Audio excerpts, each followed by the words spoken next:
जय श्री कृष्णा, राधे राधे, श्री हरिदास। स्वागत है आप सभी का।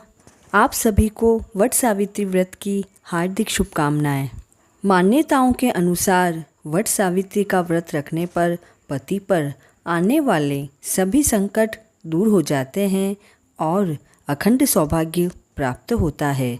वट सावित्री व्रत में वट वृक्ष अर्थात बड़ के पेड़ की पूजा का विधान है। वट सावित्री व्रत को करवा चौथ जैसा फल देने वाला भी कहा जाता है। हर वर्ष जेठ माह की अमावस्या को उत्तर भारत की सुहागिन महिलाएं अमावस्या के दिन वट सावित्री का व्रत और पूजन करती है। भद्र देश के एक राजा थे, उनका नाम अश्वपति था। उनके राज्य में प्रजा बहुत सुखी और संपन्न थी, किंतु राजा अश्वपति को एक बहुत बड़ा दुख था कि उनके कोई संतान नहीं थी। इसलिए उन्होंने संतान प्राप्ति के लिए पूरे विधि विधान के साथ प्रतिदिन 1,00,000 यज्ञ में आहुतियाँ दी। 18 वर्षों तक यह यज्ञ चलता रहा। इसके पश्चात प्रभु कृपा से उनके यहाँ एक कन्या का जन्म हुआ। उस सौभाग्यवती कन्या का नाम सावित्री रखा गया। जैसे समय निकलता गया, सावित्री भी बड़ी होने लगी। वह बहुत ही रूपवती हो गई। जो कोई भी उसे देखता तो देखता ही रह जाता था। अब राजा अश्वपति के एक बहुत समस्या हो गई कि उसके योग्य कोई वर उन्हें नहीं मिल रहा था। ऐसा होने से सावित्री के पिता बहुत चिंतित व दुखी थे। उन्होंने अपनी कन्या सावित्री से कहा कि तुम स्वयं ही अपने लिए योग्य वर की तलाश करो। सावित्री अपने पिता की आज्ञा पाकर अपने लिए वर ढूंढने के लिए निकल गई। सावित्री तपोवन में घूमने लगी तो उसे साल्व देश के राजा धूमसेन मिले, क्योंकि उनका राज्य शत्रुओं ने छीन लिया था। इसलिए वह जंगल में ही रहते थे। उनके पुत्र सत्यवान को देखकर सावित्री ने पति के रूप में उसका वरण कर लिया। इसके पश्चात सावित्री घर लौट आई। सावित्री ने घर पहुंचकर अपने पिता को जंगल की सारी बात बताई। संयोगवश नारद ऋषि भी वहीं आए हुए थे। तब सावित्री ने कहा कि उसने साल्व देश के राजकुमार सत्यवान को अपना पति स्वीकार कर लिया है। तो नारद ऋषि ने यह सुनकर कहा कि हे राजन, आप यह क्या कर रहे हैं? सत्यवान तो गुणवान है, धर्मात्मा भी है और बलशाली भी है, किंतु उसकी आयु बहुत कम है। 1 वर्ष बाद ही उसकी मृत्यु हो जाएगी। नारद ऋषि की यह बात सुनकर राजा बहुत चिंता में डूब गए।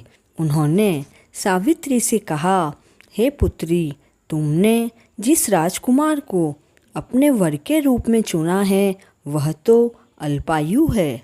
तुम्हें किसी और राजकुमार को विवाह के लिए चुनना चाहिए। तो सावित्री ने कहा, पिताजी, हम राजवंशी कन्याएं अपने पति का एक ही बार वरण करती है। हाँ, और राजा भी तो एक ही बार आदेश देता है। पंडित भी एक ही बार प्रतिज्ञा करते हैं। इसके अलावा पिताजी, कन्यादान भी तो एक ही बार किया जाता है। सावित्री को जिद पर अड़ गई और बोली कि मैं तो सत्यवान से ही विवाह करूंगी। सावित्री के नहीं मानने पर राजा अश्वपति ने सावित्री का विवाह सत्यवान से करवा दिया। सावित्री ससुराल आते ही अपने सास ससुर की सेवा करने लगी। समय व्यतीत होने लगा। नारद मुनि ने सावित्री को पहले ही सत्यवान के मृत्यु के दिन के बारे में बता दिया था। वह दिन जैसे जैसे पास आने लगा, सावित्री चिंतित व परेशान रहने लगी। सावित्री ने 3 दिन पहले से ही उपवास रखने शुरू कर दिए और नारद मुनि के कहे अनुसार उन तिथियों पर पितरों का पूजन भी किया। रोजाना की तरह सत्यवान उस दिन भी लकड़ी काटने जंगल में गया और उसके साथ सावित्री भी गई। जंगल में जाकर सावित्री लकड़ी काटने लगी और सत्यवान पेड़ की छाया में सो गया। उस पेड़ पर एक सांप रहता था जिसने सत्यवान को डस लिया, जिससे सत्यवान की मृत्यु हो गई। सावित्री अपने पति को गोद में लेकर विलाप करने लगी। शंकर भगवान व माता पार्वती उधर से जा रहे थे। तभी सावित्री ने उनके पांव पकड़ लिए और कहने लगी, हे प्रभु, आप मेरे पति को जीवित कर दो। तब भगवान शंकर व माता पार्वती ने कहा कि आज बरसायत अमावस्या है, तू बड़ की पूजा करेगी और व्रत रखेगी तो तेरा पति अवश्य ही जीवित हो जाएगा। सावित्री ने खूब प्रेम से बड़ के वृक्ष की पूजा करी और पत्तों के गहने बनाकर पहन लिए। उसके गहने तो हीरे मोती के हो गए।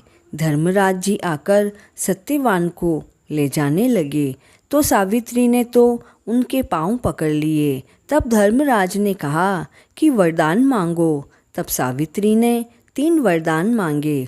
पहला, मेरे सास ससुर को आंखें मिल जाए, मेरे माता पिता के एक पुत्र हो जाए व मेरे सत्यवान से 100 पुत्र हो। अब धर्मराज जी ने तथास्तु कह दिया। फिर वे सत्यवान को ले जाने लगे तो सावित्री ने कहा कि आप मेरे पति को ले जाओगे तो मेरे पुत्र भला कैसे होंगे। तब धर्मराज जी ने कहा कि तेरे सुहाग तो नहीं था, लेकिन बरसायत अमावस्या व पार्वती जी की पूजा से हो गया।